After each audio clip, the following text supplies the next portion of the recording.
All right. Throw Brent some. All right, welcome to the GORUCK show. I'm Jason, here with Blayne. That's Boom. my name, right? Here with Blayne. Okay. Blayne. Today, provocative. We have a provocative topic. We're not going to talk about women anymore, though. We're not going to be that provocative. Yeah. We're going to stick to something that we maybe know more about. What are we talking about? Is America soft? Hell no. I like it. Well, Bomber just said hell no, so should we just end it right there? Yeah. Are we good? We got our answer? No, he didn't say Definitively? hell no. He said it took Hell him no. 17 more syllables. Hey, yay, you'll know. No. Speaking of Bomber being from Louisiana, our good friend Jeff at RuckFit came by and visited yesterday, and he brought some special beer. This is from Abita Brewing. It's a Big Easy IPA. Big flavor, easy drinking. So I'm going to give this a go today. Jeff's a good dude. He came out for we organized a big group rock in our nation's capital of freedom. Those of you who think of Washington, D.C. only as the swamp, it is not. It is the capital of Is it freedom. drained now or no? It is the Last year capital. I think the swamp has risen. It's the capital of freedom. And it was awesome. Jeff came out. There's a big crew we did on the National Mall for some sort of about GORUCK 10 years later video we're working on. We want to make sure it's beautiful. I'll tell you what, if you haven't been to DC or spent much time in DC, if you have the misconception that, you know, whoever the president is or whoever's in Congress or the administration or any of that stuff has a major influence on sort of the potential and the energy of that city, like you're kind of missing the point. Like my parents, I'll tell a little story on them. I'm not sure if they'll appreciate, but like my dad was not a big Obama fan, and he did not want to go to DC and visit while that administration was in place. And I was just like, "You're killing me, man! Like you just."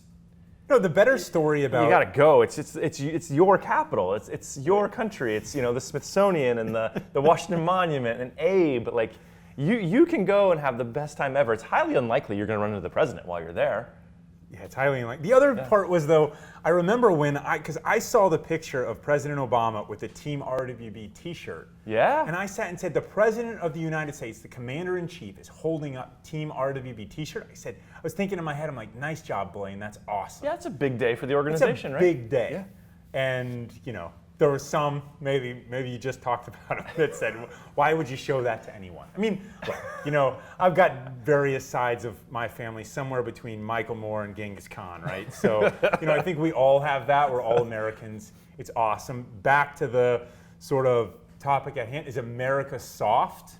And, it's an oft-talked about topic these days because it's great for clickbait. You sort of say, hey, America's getting soft because not everybody stormed the beaches of Normandy, and not everybody did the draft in World War II, and not everybody, did all of these sort of, or Vietnam, did all of these various things. And so we're just soft now because we have software engineers and we have, People don't work for a living anymore. people don't you know what work I mean? for a living, and, banking's gotten easy. And, by the way, no, it hasn't. You work your ass off in those kinds of fields. Anyway, Sure. So today we're going to talk, though, not about banking so much as what we see in the GORUCK universe, which is we see a lot of people of all stripes of, male, female, young, old, black, white, gay, straight, pink, polka dotted, striped, you name it.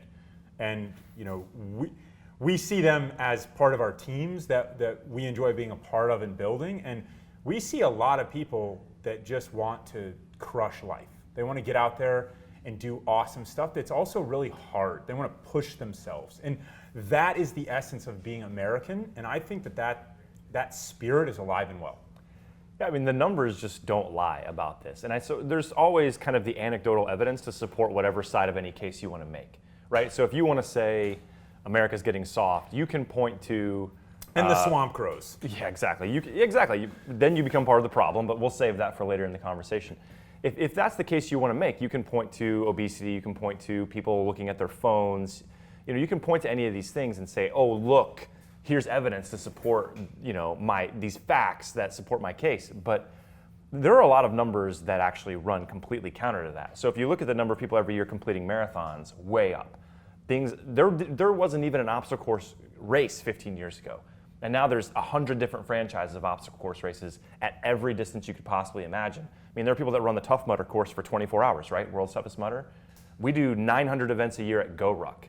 Like, we wouldn't be having them if people weren't showing up. And we're gonna have like 30,000 people participate in events this year. Like, that's kind of a big number of people signing up to get their butts kicked and put in the miles under the weight of a ruck. And you can see it in all of these different examples. The numbers just don't lie. Americans are coming out in droves to sign up for and complete things that are hard. And so, it's a big country. We're talking about hundreds of millions of people, right? So you can find evidence to anything that you want to try to support, but people in bigger numbers than ever in American history are choosing to do hard things. That's sort of my take on it. I can only speak to it from my perspective. We're not without our issues. It's not like obesity is not a thing. It's not like type 2 diabetes isn't a thing. These are challenges we have, but the mechanisms are in place to address this stuff probably now more than ever. So I don't think we're in that bad a shape. Yeah, so we're going to walk through a few examples today. We're going to talk about Bataan Memorial Death March, which you just came back from. It's a big one, right? We launched the video of our trip to the Grand Canyon. We're 7 of us, and it was a Army reunion of sorts for you. You put it together, so you get to pick your crew. And then we're going to talk about the 50-miler in DC, the Star Course, which we've got 600 signups for. 600 signups to go do 50 miles in the middle of the night. With a ruck on. With a ruck on. Yeah. We're getting soft though. Yeah, whatever, right? And then we're sort of conclude with how rucking is kind of the definition of being a Homo sapien, a hunter-gatherer. Pick weight up, move weight. You get smart. You say, man, my back and shoulders are a lot better for this than my biceps. So let's start with Bataan.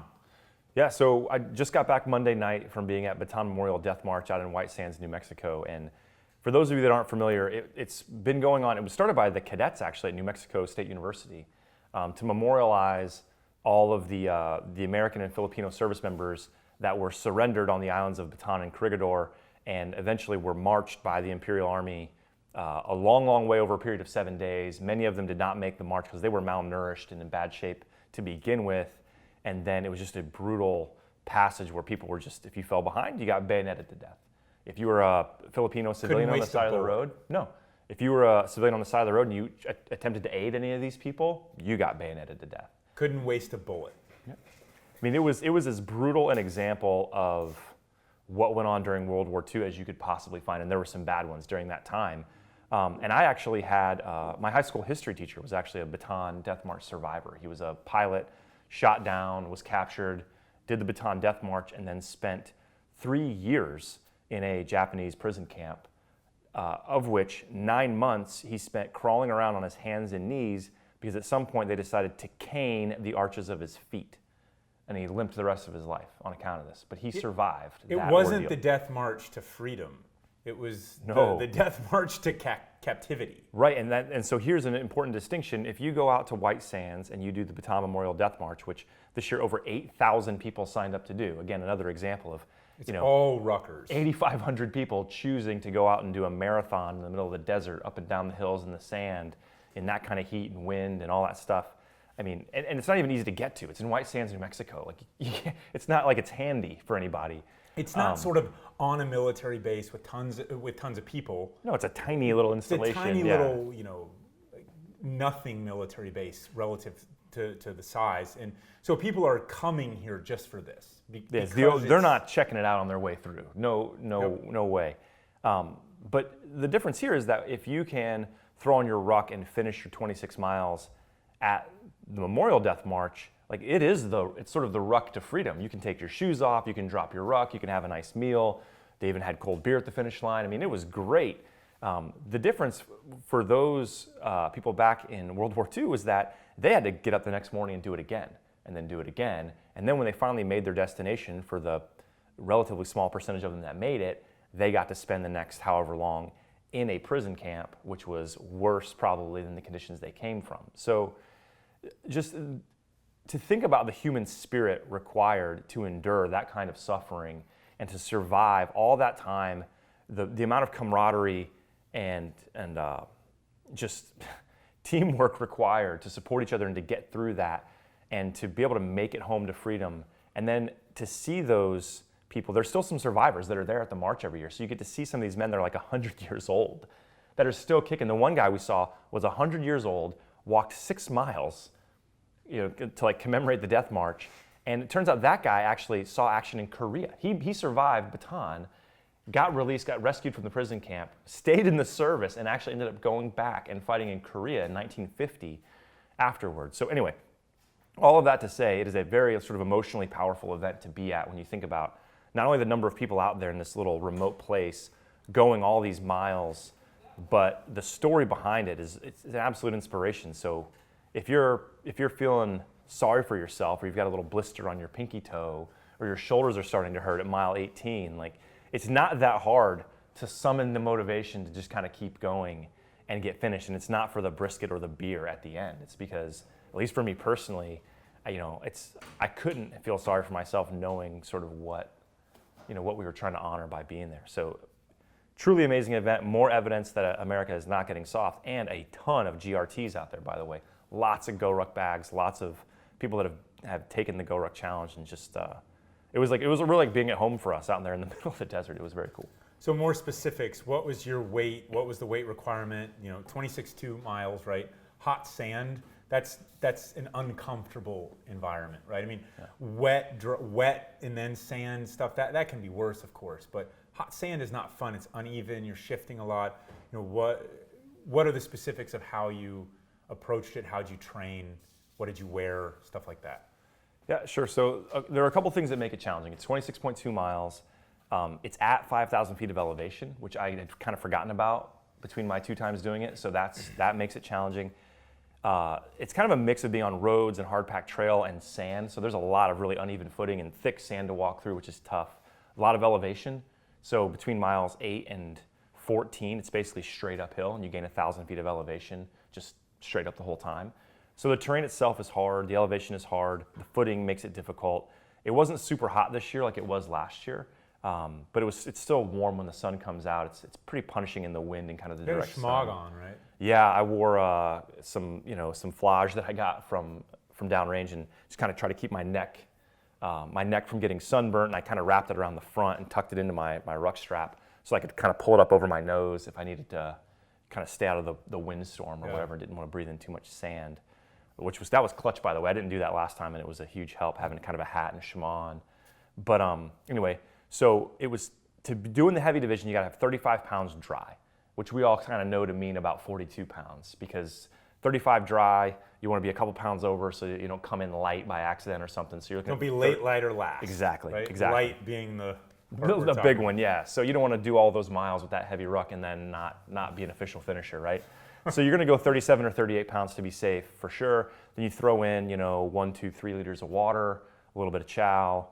You're looking at 40, 42 pounds. Something like that. I think I was about 42 pounds when I stepped off. And so they had water stops. You carried about what, a couple liters of water? Yeah, I only put probably 1.5 liters or so in my bladder because I didn't want to carry extra weight. And they had every couple 3 miles they had a water point where you could get water, Gatorade, and things like that. So that was pretty clutch. They had like banana halves and orange wedges and stuff out there along the way too, which I took most of the time. So anyway, in terms of kind of negotiating the course, this was sort of my strategy.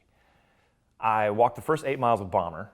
So we walked at a reasonably brisk pace, but we weren't trying to get out to a fast start and like beat ourselves up in the early part of the event. So we walked a reasonably casual pace, just kind of kept moving, no breaks, no stops, other than to like go to the bathroom off the side of the trail and take a picture or two.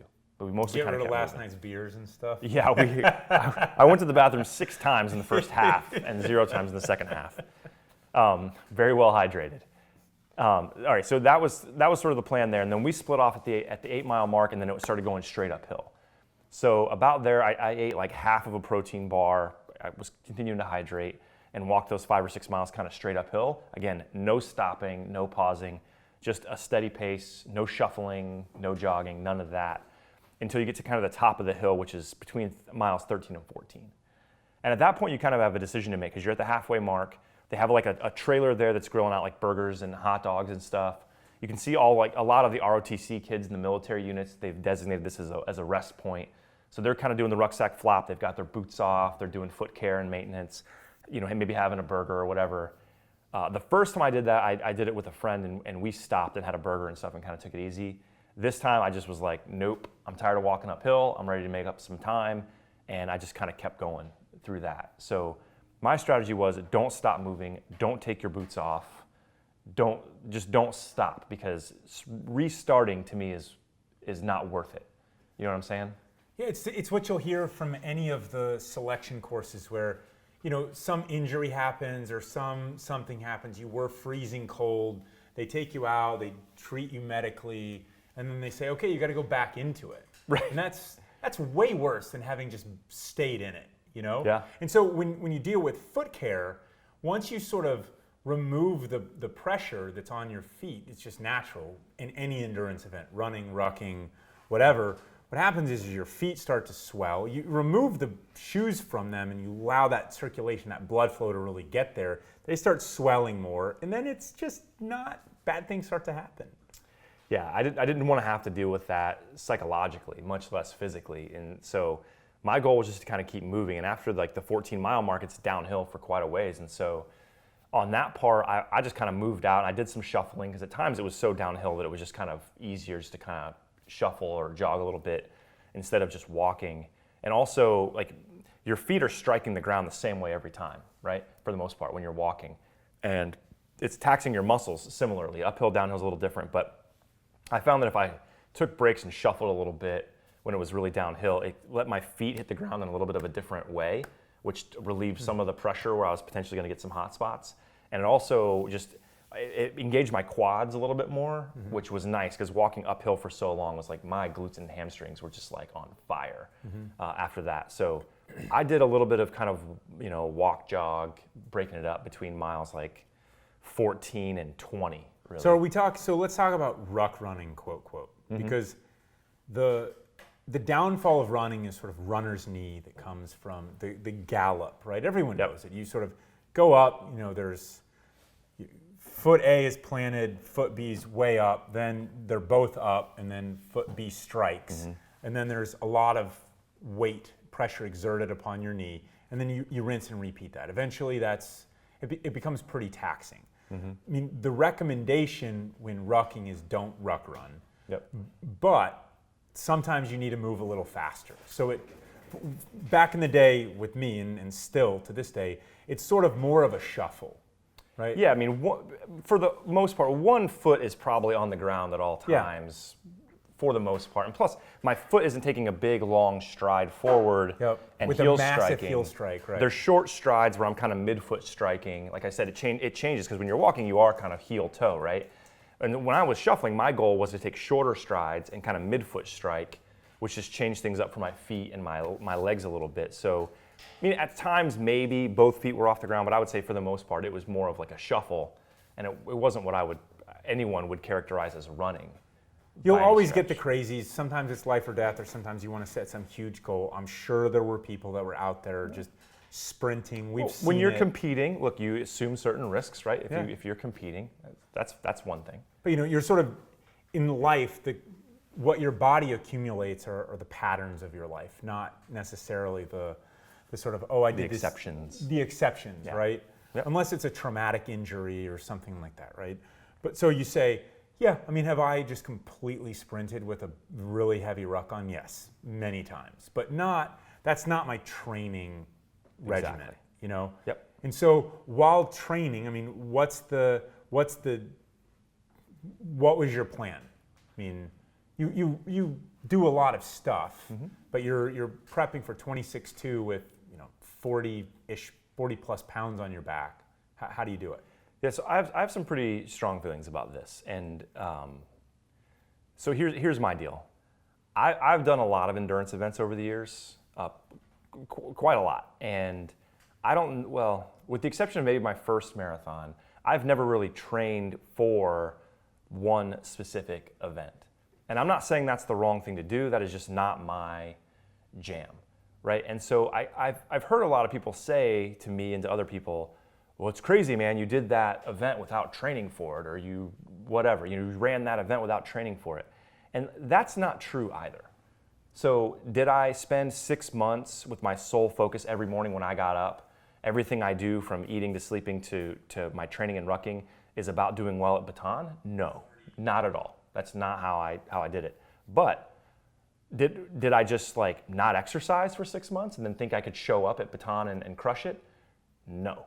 So my method is always very in between, where I just want to have a very high level of physical activity in any given week, in any given month. Yeah, high levels of movement all the time without exception. So like I don't go more than 2 or 3 days without working out. Like no way. But most of what I'm doing is not super high intensity. I just have sort of a high volume of movement. So I'm riding my bike every day. I'm rucking a little bit a few days a week. I run very little, but I do some running still. I'm at the CrossFit gym 3 days a week maybe. And as I was sort of thinking about Bataan a little bit, I wanted to put a little bit more weight in my ruck as I got ready, because I knew 40 pounds by mile 18 or 19 would feel like a lot more. And so I just wanted to make sure that I was strong enough physically to kind of support the load. And for me, that worked really well because A, I showed up totally healthy. So I wasn't injured from like overtraining, or any of that stuff. And B, I was strong sort of through the core and through the upper body. So I had no issues with my shoulders or my back or anything. I didn't bend over at the waist to get the ruck kind of off my shoulders one single time. Which in the past I would have had to have done at some point. You know the deal, right? You take 100 steps and you bend over at the waist to get the weight off your shoulders, and then And then you do that. you make that sound. Yeah, I didn't do that one time. So that was, for me, that's what works well. We'll do the 50 miler coming up in May, and I'm going to do the same thing, much like you. Like I don't have the time to go out and be doing 3 and 4 hour rucks all the time. So I've got to figure out a way to do it. What's the quote? You hide the reps. Yeah. Right? I stole that from our friend Kelly Starrett out in San Francisco, and I think he stole it from somebody too. But the point being, you figure out a way in the pattern of your daily, weekly life to get the miles in or to get the reps in so that when you need them, it's there, right? And that's sort of my goal in life in general when it comes to physical preparedness, is if I need it, I want it to be there. If a tsunami comes or anything like that, I want to be able to call upon my sort of physical ability to do whatever I need it to do. And if that's rucking 26 miles at Bataan, great. And check, by the way, did fine. If it's 50 miles, we'll see, But the point is, you don't necessarily have to have some strenuous Olympian kind of training protocol that changes your whole life. You just need to figure out ways, if you walk 2 or 3 miles to work every day in New York City, Alex Stavdahl, you throw a 30-pound ruck plate in your ruck, and then you're getting 4 to 6 miles a day with 30 to 50 pounds every single day. And if you think that stuff doesn't add up, you are wrong, and I'm living proof that it does add up. This is exactly how it adds up, though, right? Yeah. I mean, this is exactly what it should be. The idea of, I hate my job, I work in a cubicle, I'm gonna go join Fight Club for 30 minutes a week or something, or even a CrossFit box for a couple times a week. I mean, and you show up and you just thrash yourself for 1 hour to try to overcome the fact that you're sedentary all of the time. I mean, take the stairs, ruck the stairs, put 20 pounds in your whatever. You got to go take the dog out, ruck the dog. Hide the reps, right? And in this case, the reps are movement. Optimize the movement of your life. If you say, hey, I got to go ruck the dog, and if I'm going to do that twice a day, and that's going to add up to 2 miles. I mean, how often do you ruck the dog? I mean, it's like 2-3 times. Bomber, how often? You got to walk your dogs, right? Yeah, almost every day. Almost every day, because just in case they got to go do their business or go to the bathroom, stuff like that. So say, hey, how do I get some extra miles in? And over the course of a year, you've got however many extra miles or extra movement optimized with rucking, or just optimized. Yeah, I mean the accumulation, especially of like a big aerobic base, it really is. It's an aggregation of all the little things you do over really your entire life. Like same thing at our buddy's gym down in Tampa. I show up every now and then and do the workout, and I'm not the best athlete at the gym when I show up, but I tend to do well. And people are like, "Oh, you barely ever show up. What's the deal?" And it's like, well, I've been doing this for 20 years. You know what I mean? Like, don't think that doesn't count. Like all the miles that I've rucked, all the miles I've run, all the weights I've lifted, all the things that haven't injured me, which have been a few things. But all that stuff adds up, and you don't just lose it if you maintain it. And that's another thing to consider is that, there's this idea that it's easier to keep up than to catch up, right? And so do yourself a favor and don't get behind the 8 ball and then say, now I've really got to get my shit together and start preparing for this event that I signed up for.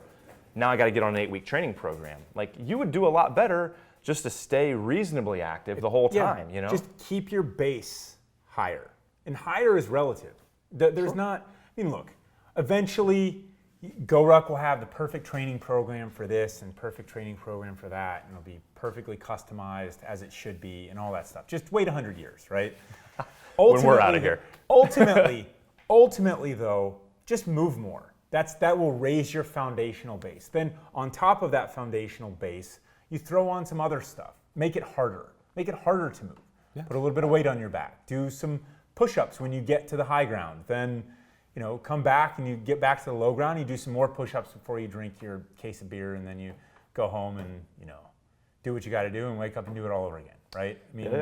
Well, simpler is almost always better. Like, the easiest thing to do is to make life complicated, to make anything complicated. It's very hard to make things simple, but if you can manage to do that, you can have sustained success over all these things. Like, going back to Bataan, maybe just to wrap that up. Yeah. That was sort of my strategy, was simple ruck, hydration bladder. I was going to take water and Gatorade when they made it available to me, and I was going to take food, which was bananas and oranges, when they made it available. I had like 3 things on me that allowed me to take a little more food. I had a protein bar, like a Metrics bar, and I had like a Honey Stinger waffle that I got at the expo or whatever, and I think maybe something else. Honey Stinger waffle. What Honey Stinger? They've been around a while. They're a supplement company. They do like gel kind of goo things, and they make these little flat waffles that are actually pretty good. Cool. But basically calories at that point, doesn't really matter. Anyway, but the idea was keep moving, take hydration and food when available, don't carry a bunch of extra stuff you don't need, keep the sun off of you, so don't let the elements beat you up any more than necessary, and just keep going ahead. So how'd your boots do? Haha, good question. So from head to toe, tack hat, chamois, regular old Tri-Blend t-shirt. I wore challenge shorts because I didn't want I wore pants the last time, and it's just, I don't know. I thought shorts were better. It wasn't cool enough to need anything else. Put a bunch of sunblock on or something? I wore get crushed. I wore some sunscreen. I sprayed some sunscreen on like my calves and my arms and all that, so my neck, ears, all that. So definitely sunscreen. I like the challenge shorts because they were shorts, but they had the zipper pockets where I could just put a couple things, not a lot of crap, but just that kind of stuff. And I wore a pair of GORUCK prototype boots that Paul Litchfield gave me, and they are money. So they're close. The ones that I've got are pretty close to what will ultimately be the kind of final version of it. They're pretty close. They're pretty close. So it's like prototype number 1 million. Yeah, 4 years later. By the way, Google Paul Litchfield sometime. Yeah, much more on this in the future. But so Paul gave me his pair that he'd been kind of testing out, and they were awesome. So I didn't want to mess with my feet at all because, like you explained, I don't want to take my boots off and have the relief and then try to put them back on swollen feet and all that. It's the equivalent of going skiing in really bad conditions, freezing cold, and it's, midway through the day you stop and you take your boots off and you warm your feet up next to the fire and you sort of drink some hot cocoa or something, and then someone says, "Hey, want to go back out in the snowstorm?" Actually, I think I'll just start drinking beer now. That's what my feet do. They're like, I don't really keep going. Just keep going until you're done, and then stop. So again, my strategy was just to keep moving, and I'll tell you that I'm not trying to go overboard on the quality of the boots here, but like I'd probably never rucked more than 4 miles in those boots, and I didn't so much as retie my shoelaces, literally, the whole time. Like no moleskin, no tape on my feet, just I had a pair of smart wool socks. Just regular old merino socks. wool socks. I don't want any blends with my merino wool. I don't want anything. Merino wool can have a lot of problems with other pieces. I've seen there's a blog, Red Team's blog. Yuri runs it, and he's got all sorts of beefs against merino wool for anything that's a top. Not that it's not great for 1 or 2 wears, but that you put it in the washer, it sort of gets thrashed. Things just thrash it, but when it comes to merino wool socks, I've had awesome luck. I've got a pair of Darn Tough 100% merino wool socks on right now. They're awesome. It's the only thing that I'll go with. Yeah, so I've had those for probably 10, 12 years. No more. Yeah.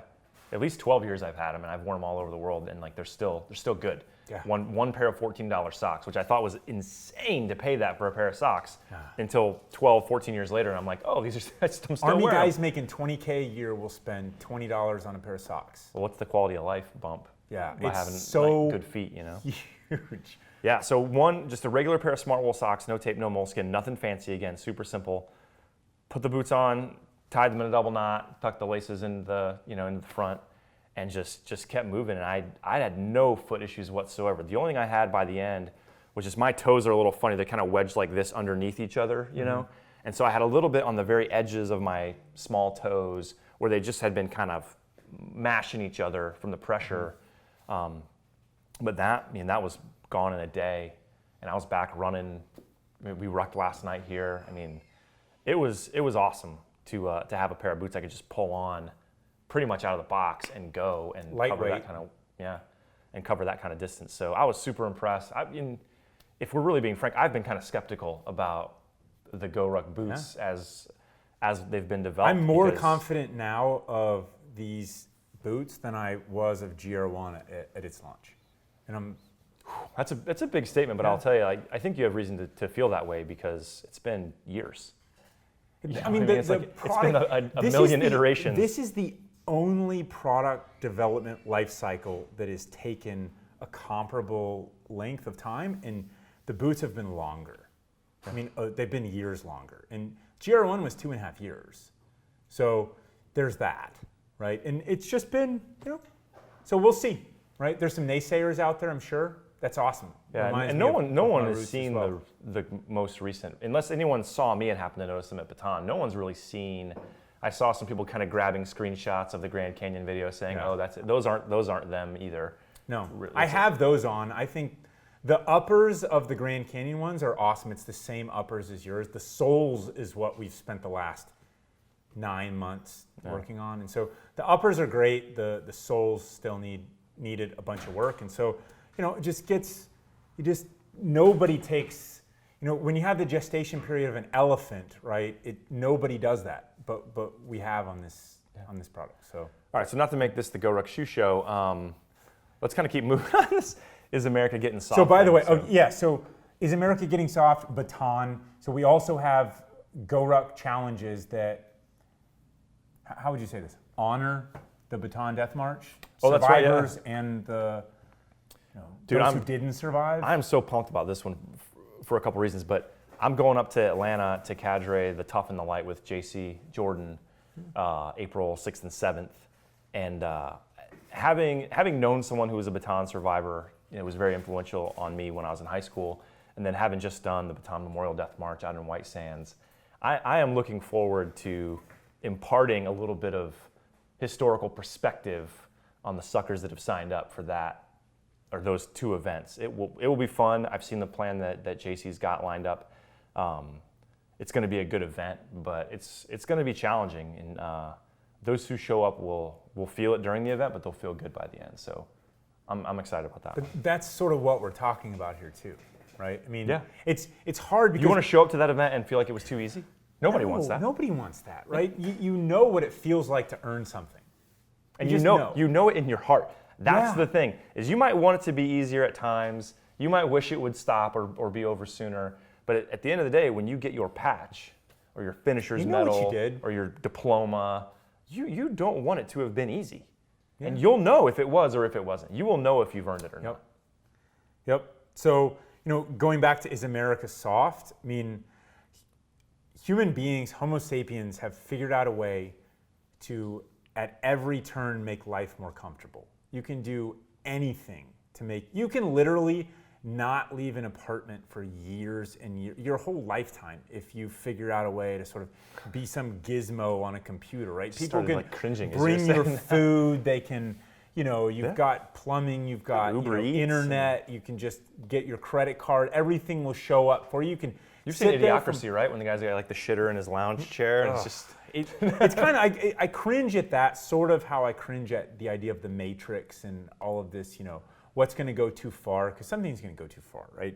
The human body still wants to move. You still want to be a social creature. It's in our genetic DNA, and that's what makes us happy. Just that's what makes us happy, is being part of a social construct that's something bigger than ourselves, and to do that, you've got to move as well. And so we see a lot of people that get out there and want to do a lot of really hard things. The challenge is, and I think that this is part of the pulse of why people say we're getting soft, or why it resonates, is because it's so easy to be more comfortable. And every year we get better. The top of the food chain goes up and up and up. Meaning, Alexa, order more eggs. yeah, bring them. Because it's that hard to order them on your phone or to go to the store and get them, right? Bring them in 47 seconds, and then someone shows up in 47 seconds. You know, it's crazy. It gets so easy to be so comfortable, and so the gap becomes the person that's willing to say, I want to be uncomfortable. Let me ask you that. Do you think that is what makes a lot of people think that America's getting soft? Because, you know, let's go to the 1930s, when 75% of Americans lived in rural communities, right? In the 1930s, in 1931, 32, 75% of Americans lived in rural parts of the country. You know, lived on farms in rural communities. Now that's completely flipped, and then some, right? So like 80% of Americans now live in urban communities or suburban communities, right? Yeah. So if you want to talk like the shot group, the distribution was much narrower probably back then, right? So you were a freak if you were out running marathons at that point, but it was unlikely you were going to be doing sort of nothing, like at a computer all day, because computers didn't exist, right? So the distribution was pretty, oh, by the way, tight. summers existed so kids could go work on the farm. Right, that's why summer vacation is a Yeah, thing, so right? this idea it's not for Disney about World. Yeah, it's not Yeah. so that you can spend, however many thousands of dollars getting the easy pass into Disney World, so you can have the hour of access before it all. Yeah. Right. Somehow I love Disney. I went as a kid. I love Disney, and I really just cringed at the thought of driving to Orlando to go. That's so far away. Oh, Yeah. I can't bike there or ruck there. Yeah, so Mike, if it's west of the Intercoastal Waterway, it's off the list. So, but do you think that could be part of it, is that the distribution is just so much wider now, and so it appears that there's this stark difference? Because now there are lots of people running marathons, there are lots of people doing the GORUCK challenge, there are lots of people doing Tough Mudder, but there are also a lot of people that are doing next to nothing in a given day or a given week. Do you think that gap is what makes it feel that way to us, or like the middle is still sort of the same, but the curve is sort of flatter and I think wider? that the human spirit is revolting in many ways against this idea of, I'm going to scroll down on my Facebook news feed and like other people's perfect lives, and then I'm going to feel sort of empty. And Totally by the way, agree. nobody's life is perfect. And oh, by the way, if you're seeking validation through someone's Facebook news feed, go out and do something in the real world. Plain and simple. Go out and do something in the real world for the validation that's not kind of online. And so, I think there's a lot of factors at play ultimately. You made the Matrix comment earlier, and look, I'm not like a tinfoil on my head kind of guy at all, but it makes me flinch a little bit, because I do think that a lot of people are sort of rejecting the sort of big data, social media, make everything as comfortable as humanly possible. I think lots and lots of people are rejecting that, and what that rejection sort of manifests itself as is the part that I'm kind of waiting to see, and I'm a little bit curious about. I'm a little bit nervous about as well, because if you sort of reject the sort of comfort at all costs kind of culture, then maybe you go sign up for a GORUCK challenge, or maybe you decide to run a marathon. That's great, right? Probably healthy. There are a lot of people now, like mindfulness and meditation is becoming a much, much bigger thing now, because people are starting to say, hey, I can't just stay glued to this thing and just be glazed over all the time. I've got to put it all away and just sit and breathe, right? So I've got to go find somewhere that my cell phone won't work. Yeah, so like the Grand Canyon. So don't worry though, here's the problem. Someone will figure out a way to provide satellite coverage so your cell phone will work everywhere. The choice is yours. What kind of a life you want to to lead. Well, we were at a restaurant, Nick behind the camera here, we were at a restaurant on our way back from White Sands, he and Kit and I, and they sat us and they said, hey, power's available under every seat or whatever. Like every seating placement at the table in this restaurant in the Atlanta airport had a power outlet. Because we couldn't possibly sit and just have a meal together I without... almost got kind of mad, except you said it's at an airport, right? Yeah. I mean, yeah, airport, but I mean, it's just... but so anyway, it's tough because I probably used it because I was like 10% battery or okay, whatever. So you definitely used it. Yeah, I probably definitely used it. But there's something about it that just doesn't feel right. You can feel yourself sort of rejecting it a little bit, like a kidney transplant that's not going well, right? Our grandparents used to talk to the stranger next to them without any networking. Yeah, or read a book if you were really an introvert. You'd read the paper or read a book. But anyway, I guess all I was saying was, I think there are ways to sort of rebel against it, or rebel's maybe even the wrong word. There are ways to sort of push back or make decisions for yourself to where you don't have to have Alexa and your phone in front of your face 24/7 or take every comfortable choice possible.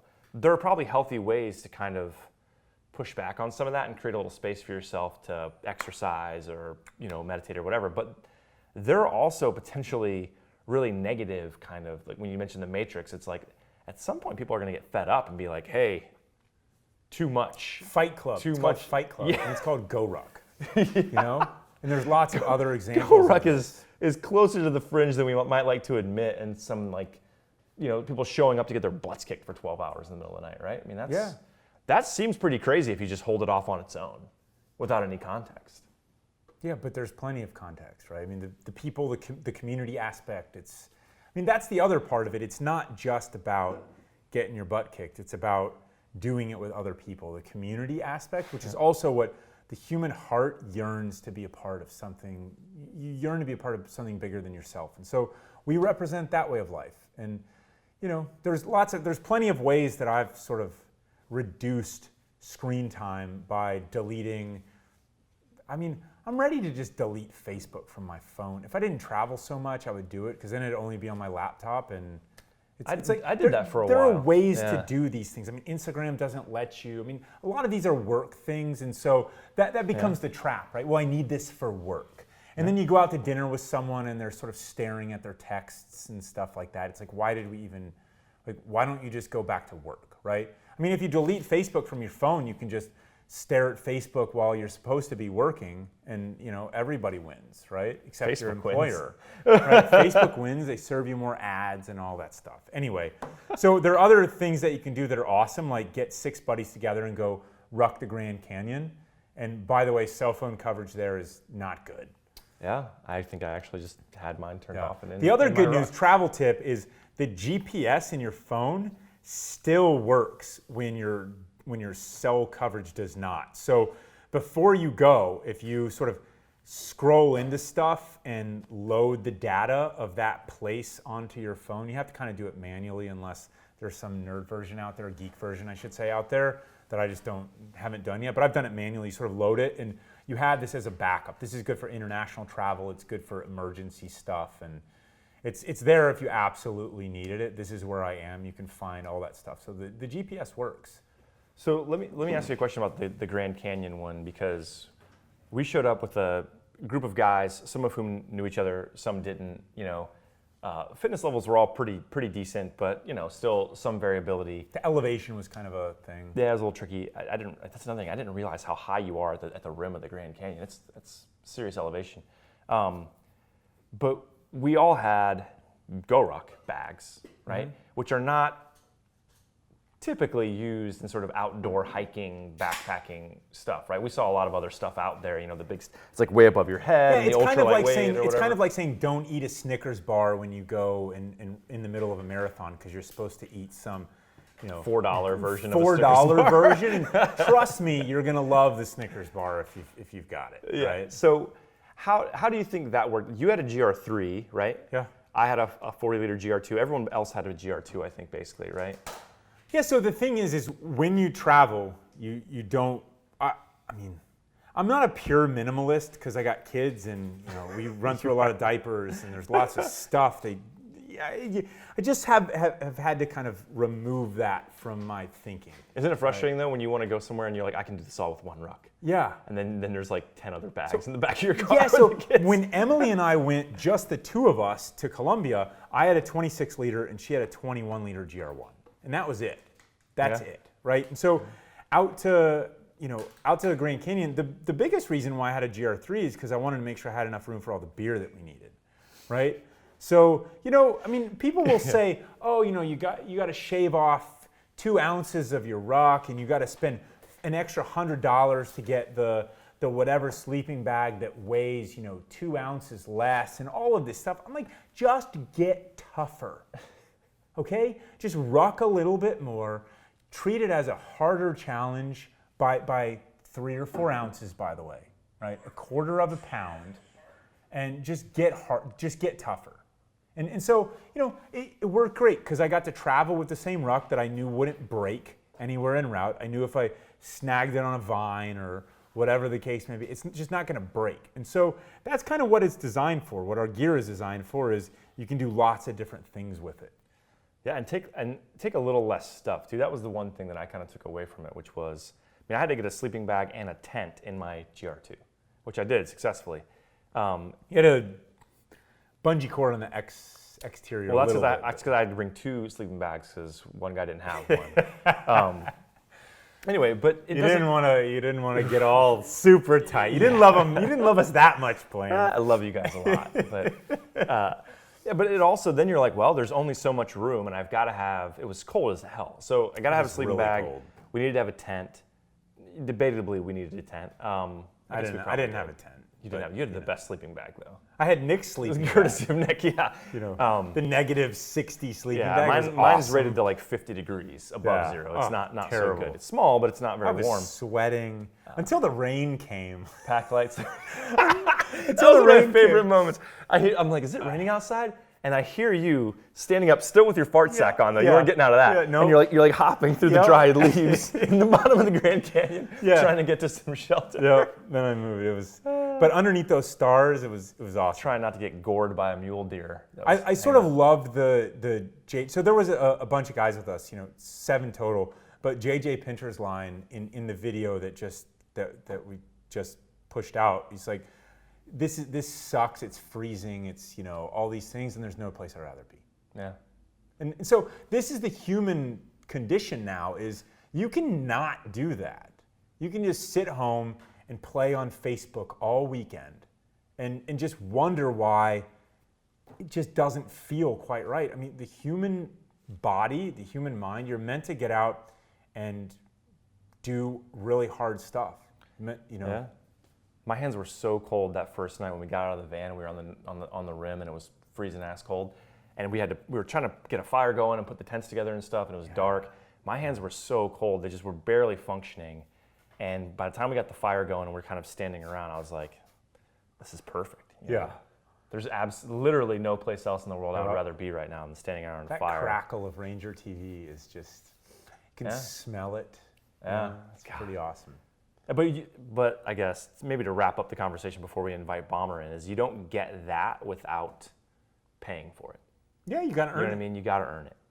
And it's just that the fire that night was so much better because there was, an hour or so before that, we were just all freezing to death.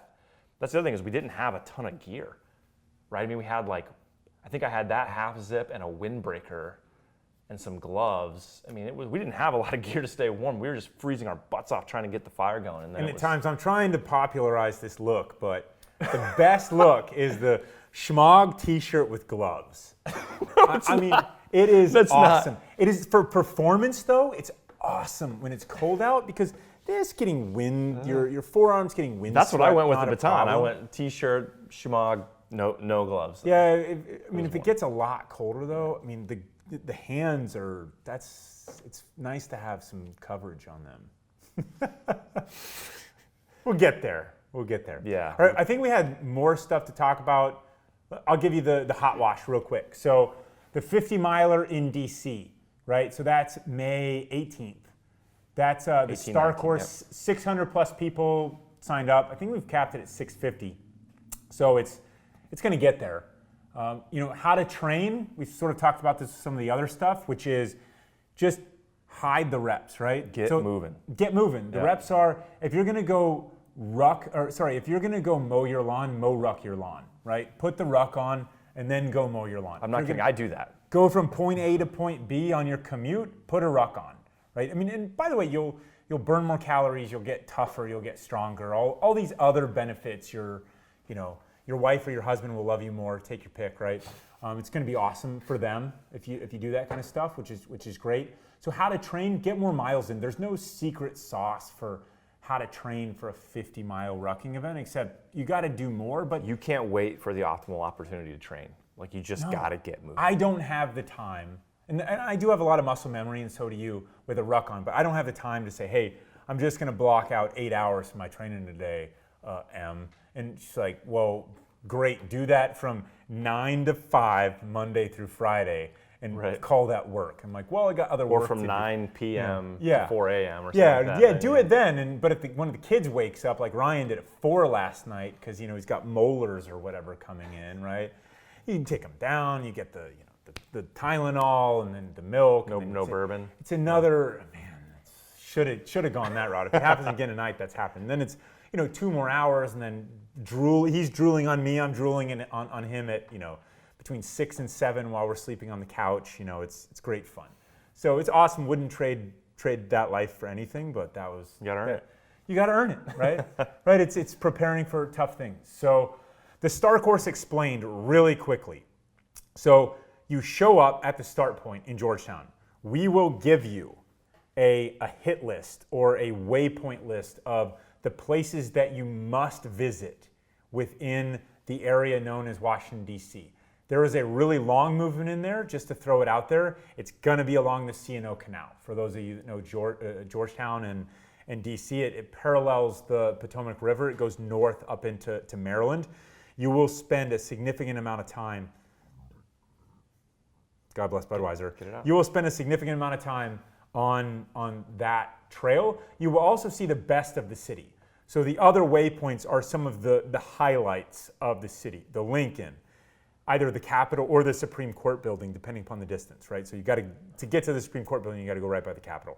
The Jefferson, stuff like that. Teddy Roosevelt Island, right? Because this is inspired by Teddy Roosevelt, which was picked up by JFK's presidential challenge for America to get out and move more. So it's not claims that are dissimilar to today, where America is so soft, et cetera, et cetera, et cetera. Like, people have seen this over many generations. Get out, and we need to move more as a people. So you will get that list of your waypoints, and then you will have to plot your route with your team, and then you will move out. The clock starts right when everybody gets their printout of their waypoints. So from that point on, you can stop when you need to stop. You can eat when you need to eat. You can enlist outside support to help you if you want people to bring you,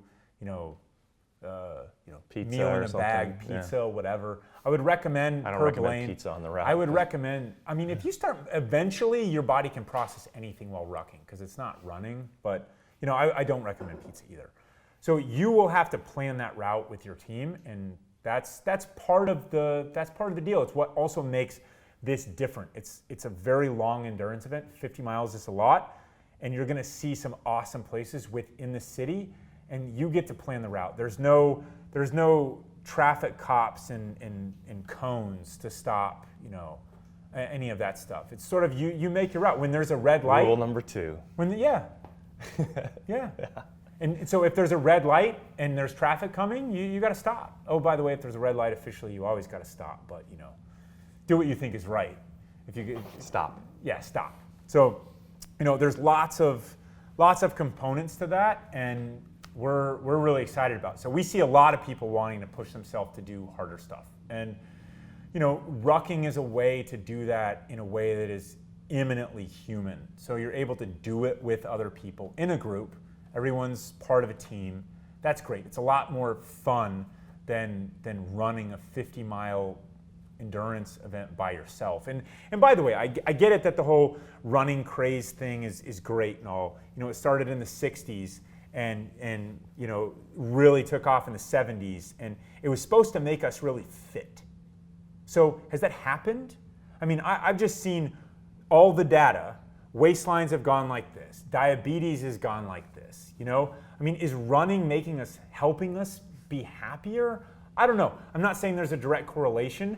I'm just saying that ultimately, if You're not saying running is the reason. if there were a direct correlation, it would not be good for running. So if you take something that is more realistic and you say, hey, name me a doctor that you show up to that's going to say, hey, actually you should walk less. No doctor is going to say that, right? So if you put 20 pounds on your back, now you're optimizing your time. You're getting more training value out of just normal movement that you need more of anyway. And you can do it with people to your left and people to your right. So we're seeing a fitness renaissance of sorts with rucking, in that people are going back to our roots of Homo sapiens, saying, hey, we can build something. If we carry a bunch of stuff together from point A to point B, we build a shelter, we build a fort, we build a whatever, and we will then be higher on the food chain. And that's pretty much the definition of being a Homo sapien, is point A to point B, move weight from point A to point B. The militaries then picked that up, specifically the Roman army, and said, hey, we need to get all this stuff from point A to point B. And so what happened is they said, man, we got a lot of people. Maybe we should just put it on their backs and they should ruck it. Fewer horses. You know? Fewer horses, which are really expensive and lots of supplies. So then you say, okay, the Roman legionnaires, they picked that up, tip of the spear, and that sort of part of the Roman army, and that became part of their selection processes. You have to move with this weight over these distances, and that has just progressively gone up, and human beings have gotten better, faster, with more weight on our backs, specifically in the military. And that standard has not been eclipsed by what you're seeing with United States Special Forces, of Delta Force and Special Forces. It's getting heavier, right? It's just getting heavier, and humans are getting stronger and better at doing this. And then now you're starting to see, through us and some other organizations, human beings getting back to this really basic form of fitness that's really in line with our genetic DNA, which is put some weight on your back and go for a walk. It's called rucking. You can do it with your buddies. It's almost like we're in the hunter-gatherer stage, except when you're done, you can drink some beers, and then you can go back to, getting online and checking your Facebook and seeing how many likes you got from your posts along the way. I'm guilty of that stuff too. So bam, there you go. It's pretty straightforward. Yeah. All right, Palmer, what do we got, man? We have a shit ton. One more thing. So yeah, come on. So you can either be, this is a binary choice. This is up to you. You can either be the person that does hard things, or you can be the kind of person who talks about how soft we are. It's either or, right? If you do hard things, guess what happens? You find the kinds of friends who say, man, I want to do that too. Yeah, then you have like me and you going like, I don't see America getting soft. I see all kinds of people doing hard things. I see all I'm kinds of surrounded by them people. every day. I think that, the amount of freedom in America and badassery and all of that awesomeness that I see on a daily basis, it just lifts my soul up every single day, and I love it. So You're welcome. It's awesome. I just fundamentally reject these notions of, is America soft? Like, no, and no, and no. Short show. All right. I have statements. It's going to go long now. You ready? Well, I got to pick up my daughter at school. We're going to under run half an hour, fast. so. George, Can't go too long. George said percent of HTL finishers. I can answer that. The percent is 100% of the ones that want to finish it. The other ones are weak. That's easy. Okay, Heavy but tough light, 24, 12, 5 to 6, back to back to back. Yeah, it's... y'all touched on the Bataan GORUCK events. Look, GORUCK.com special events. It's all there. Some of y'all ask shit that's dumb. The GR1 workshop, mods and colors. Yeah, they're live. So 10 years ago, started work designing GR1. Could have added a lot more. Could have added less. You get to choose now. It's an operational nightmare. This is for us to solve, and we have 10 years later how to build out the customization element of what GR1 can become. And we'll solve it. We solved it with GR3 a little bit. So you have some options for more webbing or more Velcro or all that kind of stuff, and you get to choose. So it's slick. You can go slick if you want. I've heard a lot of calls for a slick GR1. You can do that if you want. You can get bottom molly, which is nice if you're attaching it into your ruck. They You can actually go- all come with the bottom ollie. That's right. Padded side handle. Yeah. If you want it, and you can get the extra loop, Velcro on the Yeah. front panel for those of you patch lovers out there that just want to display your stuff. So only in black this time around. Give Right? me any color you want as long as it's black. Any color you want as long as it's black. And we'll do this for now. See how people like it. So a few folks asked if they had a GR1, they wanted to add side handles and modify those. What's the time? Eventually, that will come through the SCARS program here, but it's not. It's kind of bring several cases of beer and we'll consider it at this point. Can be done. It can be done. Yeah. Yes, it can be done. We're just not set up yet to like take orders. Yeah. How much does it cost? We're just not quite there. Yeah. So one of the things, we had a lot of feedback on being soft. And Blayne, I wanted you to touch on this because we saw a lot of this at, oh, I'm so stoked to have my own microphone. Yeah, you don't Look have at to that. lean over and talk into I mine should go anymore. like this. While we were at Bataan, He'll probably lick your neck less though now. We shared a tent together at Bataan. We're good now. so while we were at Bataan, the number of hard chargers that were West Point folks and cadets, both male and female there, West Pointers are robots, man. It's awesome. They're just there were studs. so many hard Especially the chargers there. hardest chargers Yeah. there. Yeah, well, I think what we talked about at Bataan, which is a little different than whether America's getting soft or not, though, was like, it's kind of like the kids these days, kids these days. Being out there, if you go to Bataan next year and just hang out with all the young, there's a lot of kids from ROTC programs and from West Point and stuff that come out and do it.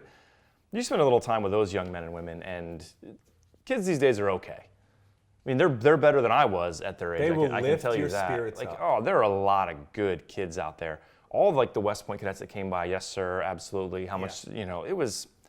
There are a lot of good young men and women out there doing a lot of good stuff, and so kudos to them. And the fact they're signing up to join the military, and then in their very limited time off at a place like West Point, they're choosing to fly out to New Mexico and ruck 26 miles. Like, Oh, yeah. I have the same experience. you guys are awesome. With a couple, Randy and Elijah and Tom and these cadets that signed up for the early days of the GORUCK Challenge where we were, and it was just, they just made me want to give back more because I felt like I owed them even more. And they're just awesome, awesome people. And they're out doing great stuff now. So Randy's a 10th grouper now, awesome. Randy's not listening to this because he's got a lot better stuff to do as a special forces captain.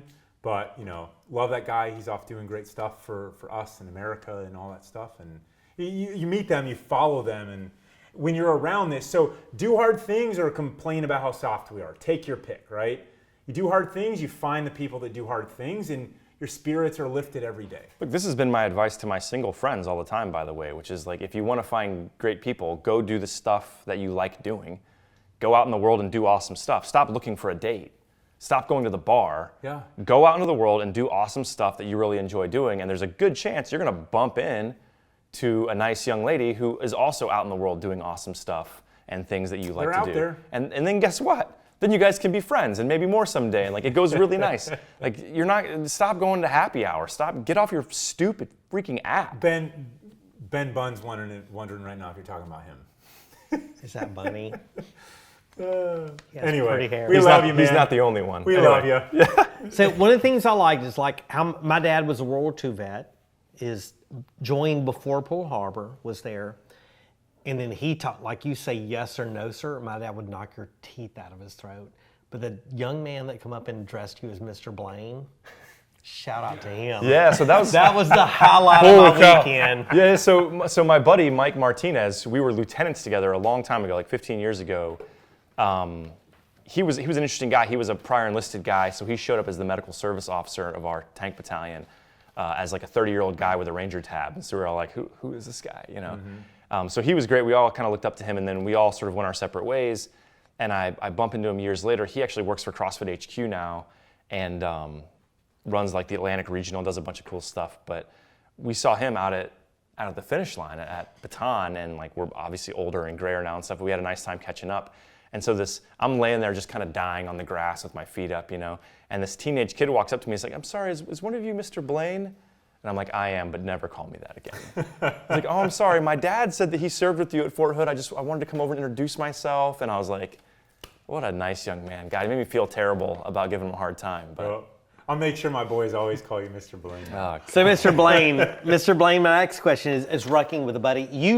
I did the half, the 14.2 with you. Yep. Together. And rucking with a buddy is awesome. And Fact. I encourage everyone who gets out there to ruck with someone that's a friend.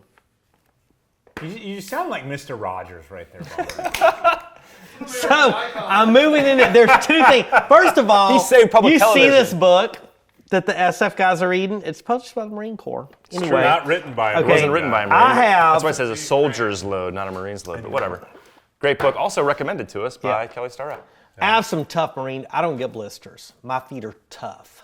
Okay. I'll spit that out there right now. They Especially on are. the second half Hey. of the rucking marathon. I know what that you're you talking don't about, Lee. do. Leah, hey man, I've kicked cancer's ass in my feet. But what I want to say is I was very jealous of Blayne. A lot of people have like blown up GORUCK boots. I was wearing You were like some Brooks running shoes. shoes. I'm not gonna. Yeah, okay, they were Brooks. I wasn't gonna call them out, but thank you, Blayne.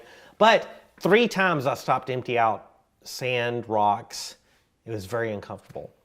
Blayne. And if you spray painted them black, they might have looked Oh my cooler. God. Blayne is like and hey, Paul's watching. He's made a lot of comments Oh, today. He's Paul's super- watching? Yeah. Google Who's- Paul Litchfield. Paul Litchfield is one of my So, favorite man. people. Paul Litchfield is on GORUCK's board of advisors. He's a longtime GRT. So very handsome. So very handsome. Such a sweet wife. Yeah, Mary's awesome. And you can figure out how this process came about to design the boots and build the boots and get them built to scale, because this isn't like we just got a boot factory right behind us, right? This isn't how this works. So, Greatest launch story, greatest shoe launch story in the history of shoes coming your way sometime soon. It's not even close. I'll buy that because And I it's- said it. and it's because not even It's not close. even close. No. Yeah. You Greatest look at shoe the- launch story in the history of shoes. It's awesome. By the way, With yeah. a good with a great shoe to back it up. It's gonna be awesome. Yeah, we're excited. Y'all ready for more? I got time for more. Let's do it. All right. Arms Brown from Shreveport is so stoked about the Radio Ruck. Oh, the Radio Ruck. Yeah, we're bringing a So stoked. few hundred of those back. So How'd that get out? Do people know that now? scoop them up while you. The Radio Ruck's coming back. I think It's the internet, Blayne. Like, Limited distribution. Get it while I it's think hot. it's coming early April, right? I'll let Yes, you know, sir. We could Arms. too. In Arms, early April's next. your daughter's super sweet. The year's going by Early- so fast. Early Hey, April. how are people liking black multicam? How great is black multicam? That's. I mean, it's no arid, but it's pretty nice, right? gotta- love the black yeah. multicam. I got a man. lot of shit at Bataan because I didn't bring one. Yeah. I blame Nick. People wanted to buy them there. Oh yeah. It's just a black multicam here? Like, no. So folks were talking about they want more ruck kits with different rucks with hydration, all the goodies, all that. Hey, we need to talk to our digital marketing, IT, e-commerce folks about how, even though it's difficult, they need to do it anyway. Because there's lots of things about look, the back end, and you get a little nuance. You mean like a get- bundle? Is that what we're talking yeah, about? a bundle. Like, You get a little okay, I got behind the scenes here. I mean, that stuff is it for whatever reason it proves to be really hard. It works best if you set up specific bundles of inventory. So if you have a GR1, say you have 100 GR1s and you have 100 water bladders, right? And just to make it easy, because never do math in public, so if you do, make it really easy, okay? So if you go to the GR1 page, you have 100 GR1s that are in inventory, and you go to the bladder page, you have 100 bladders and they're in inventory. If you want to do a bundle, the easiest way to do it has been to pull units from each of those inventories and create a special bundle that does not funnel through both of those individual SKUs. So you would say, It has to okay, physically be set aside in the warehouse. physically too, set yeah. aside and on the website. So if you say, hey, we're going to create 20 bundles, what happens is you say, okay, now we only have 80 GR1s and 80 bladders, but we have 20 bundles set up for this bundle, right?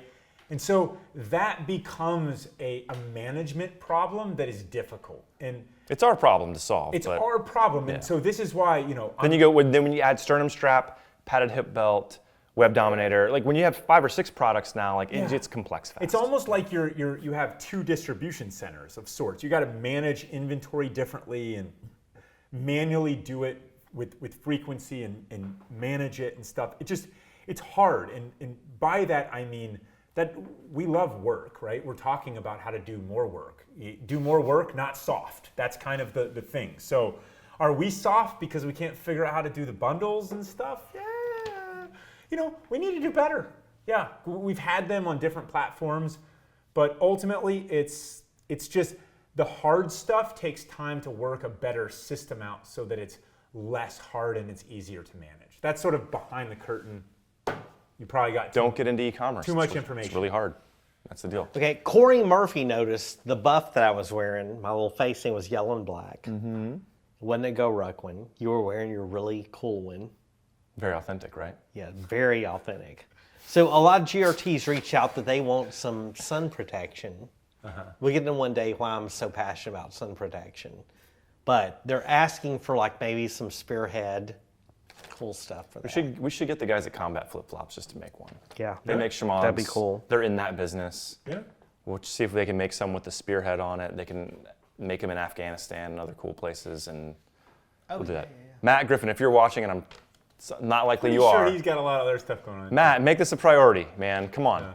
Spearhead shmog. We'll go in on it. We'll figure it out. So this is sort of a wardrobe tip. You're welcome, right, in advance that I called it like that. But if you go out, and I learned this, the way of saying this from Cadre Machine, who does all the firearm stuff. So he shows up in a full kind of lightweight hoodie. It's like a Right. GORUCK hoodie. For everything. It's sort of like some stuff that we're launching really, really soon, right? It's like a GORUCK hoodie, except we're building it.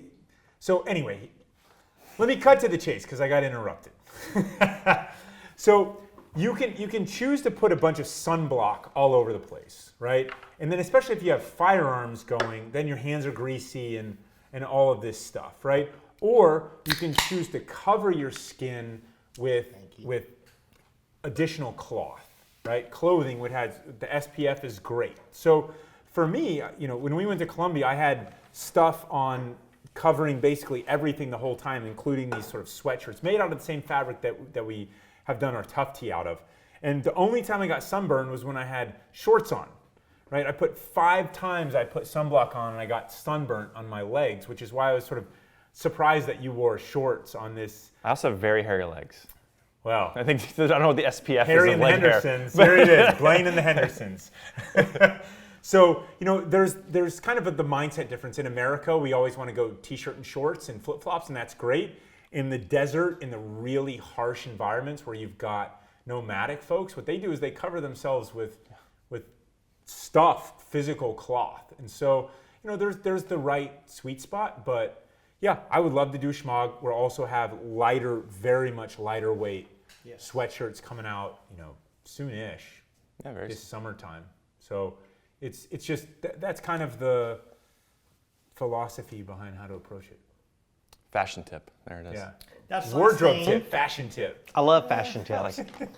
I like it better as fashion tip coming from you. I Fashion think it's tip. more. Okay, hey, we have a guest here, Brittany. Brittany, come show him your ruck. Bring it on over. Do it right now. Blaine's like, damn, Penny is just sitting there waiting. We're I can only almost get done. 4 more beers in Where's before I Daddy? gotta drive. Throw and it go right pick her here. up. Show Jenny them what you won't mind. upgraded No, to. I'm kidding. Answer their There it is. questions. That's a brand new Echo. Here, let's get this up here so people can see it, Brittany. Brittany is from Visit Jack's. Oh my God, what do you have in here? This is a heavy. Oh, we have a plate in here, didn't you? Yeah. So Brittany, first time at GORUCK HQ, came by to have a beer with Bomber and talk about getting folks from Jacksonville out to some of our local events. Don't block her. She bought Yeah. a brand new Echo, and look, do you mind if I open this up? Is that okay? go for it. She bought a brand new Echo, which is pretty badass. That's what my wife carries every day, and a 20-pound plate. Yes. So you can use this for real stuff like rucking. Yes. Because we told you that if you don't use this and beat it up a little bit, we're gonna come take it back. Yeah. Is that a refund? Yeah. Okay. I'm scared. But In the inside, dark of night. inside and this full of brand new, beautiful black GORUCK Echo is the bag that Brittany showed up with, which is this thing. It's a pink ruck with, little baby. two webbing straps. It's a little baby.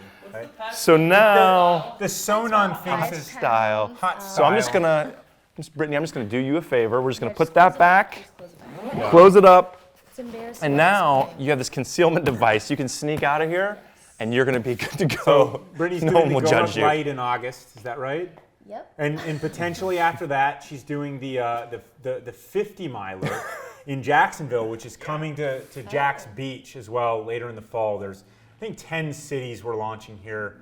If not this week, then very, very early next week to sort of round out the national launch of the GORUCK 50 miler Star Course. So I'm sure after you catch the bug, you'll say, man, the 50 miler sounds awesome. And then you'll be looking for 4 teammates, and it will be a true case of Visit Jack's. Yes. I'm You very get to see excited. all the best parts. Yeah, I'm Yeah, trying to make teammates on your too, feet, so- rucking from point A to point everywhere.